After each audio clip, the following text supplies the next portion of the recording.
जादूगर कैसे अपने हाथों से कबूतर निकाल लेता है, आज इस वीडियो में एक्सपोज होगा। क्या होगा जब आप लिफ्ट के अंदर हैं और लिफ्ट नीचे की तरफ गिरने लगे।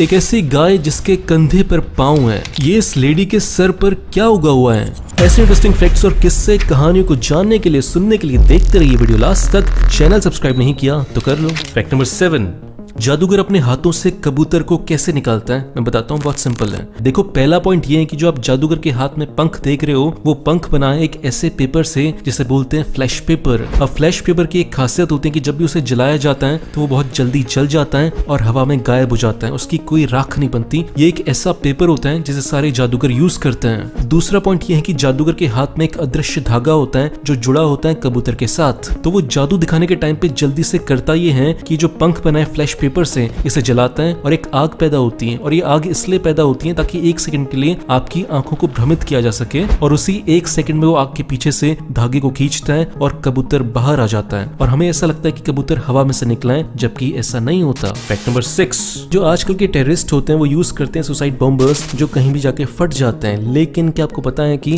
वर्ल्ड वॉर 2 में जानवरों को यूज किया जाता था सुसाइड बॉम्बिंग के लिए। कैसे? रशिया ने कुत्तों के ऊपर एक एक्सपेरिमेंट किया जिसमें वो क्या करते थे कि कुत्तों को बहुत दिनों तक भूखा रखते थे, उसके बाद टैंक के नीचे खाना रख देते थे, जिसके बाद कुत्ता बहुत तेजी से जाता था वहां पे खाना खाने के लिए। तो ऐसे उन्होंने कुत्ते के दिमाग को वायर कर दिया कि खाना तो टैंक के नीचे ही मिलेगा। और फिर ऐसा करने के बाद उनकी प्लानिंग ये थी कि हम कुत्ते के ऊपर बॉम्ब बांध देंगे और फिर जब जर्मन की सेना आएगी तो हम जर्मनी के खिलाफ इन कुत्तों को यूज करेंगे। लेकिन जब वॉर का समय आया, सामने थी जर्मनी की सेना और रशिया के पास थे कुत्ते। रशिया ने जैसे इन कुत्तों को भेजा जर्मनी की सेना की तरफ दौड़ने के लिए इनके ऊपर बम बांध कर, तो एक बहुत ही इंटरेस्टिंग चीज हुई कि कुत्तों को ये लगा कि जिन टैंक्स के नीचे खाना होता था वो तो रशिया के टैंक थे, इन जर्मनी वाले टैंकों को तो हम पहचानते नहीं है। तो वो वापस आ गए रशिया के टैंकों की तरफ फटने के लिए, जिसे देखकर रशिया के सारे सोल्जर्स शॉक्ड हो गए और फिर उन्हें उन कुत्तों को बीच रास्ते में ही ब्लास्ट करना पड़ा और उन कुत्तों की जान चलेगी ऑब्वियसली। फैक्ट नंबर 5, क्या करोगे अगर दलदल में फंस गए। पहला स्टेप, पैनिक नहीं करना है, एक लंबी सांस लो और रिलैक्स हो। दूसरा स्टेप, अपना जो हाथ और सर है ये ध्यान रखना है कि ये दोनों चीजें दलदल के ऊपर रहे, अपने हाथ को सीधे खड़ा रखना है। तीसरा स्टेप, आगे की तरफ नहीं चलना,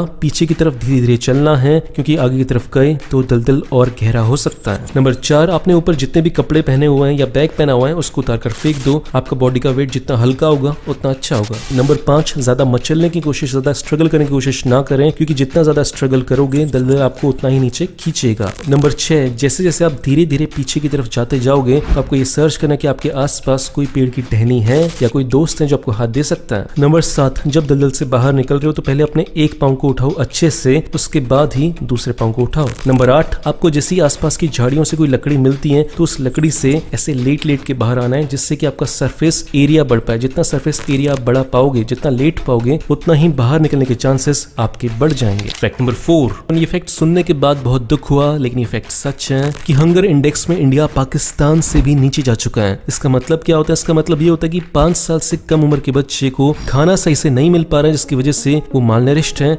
दूसरा, 5 साल से कम उम्र वाले बच्चों को इतना कम खाना मिल रहा है कि उनकी मौत हो जा रही है। इस रैंकिंग में इंडिया की पोजीशन थी 94 और वहीं पाकिस्तान की पोजीशन थी 88, बांग्लादेश की थी 75, नेपाल की थी 73 और श्रीलंका की थी 64। फैक्ट नंबर 3, क्या होगा जब आप लिफ्ट से नीचे गिरने लगो। देखो, ऐसे में ज्यादातर लोग सोचते हैं कि जैसे लिफ्ट नीचे टकराएगी मैं उसी समय जंप कर लूंगा और जिंदा बच जाऊंगा। बहुत दिमाग वाले बनते हैं, बहुत स्मार्ट बनते हैं, लेकिन ऐसा होता नहीं है, क्योंकि हमें पता नहीं है कि लिफ्ट कब टकराने वाली है, वो एग्जैक्ट मूवमेंट क्या है। ठीक है, तो पहला पॉइंट तो ये है कि आप ऐसा नहीं कर सकते, आप जंप नहीं मार सकते। दूसरा पॉइंट, जब आप लिफ्ट से नीचे गिर रहे होते हो और उस समय अगर आप सीधे खड़े हो तो आपके घुटने के टूटने के चांसेस बहुत ज्यादा हो जाते हैं। इसलिए बहुत इंपॉर्टेंट है कि उसमें अपने पाँव को थोड़ा टीढ़ा करना, जैसे कि आप बैठे हुए हो उस पोजीशन में आना, ताकि आपके घुटनों पर कम प्रेशर पड़े और वो ना टूटे। जब आप लिफ्ट में नीचे गिर रहे होते हो तो आपका वजन 10 गुना ज्यादा प्रेशर की स्पीड से नीचे आ रहा होता है, बहुत ज्यादा प्रेशर होता है। तो ऐसी सिचुएशन में इस प्रेशर को झेलने के लिए आपको लेट जाना चाहिए और अपने हाथों से अपने चेहरे और सर को बचाना चाहिए। ऐसा करने से जो प्रेशर है इतना सारा वो डिस्ट्रीब्यूट हो जाएगा। अगर आप खड़े रहते तो सारा का सारा प्रेशर आपके पाँव पर पड़ता और आपके पाँव टूट जाते। तो कुल मिलाकर बात यह है कि जब लिफ्ट नीचे गिरे तो केवल एक सॉल्यूशन है और वो ये है कि आप नीचे लेट जाओ और अपने हाथों से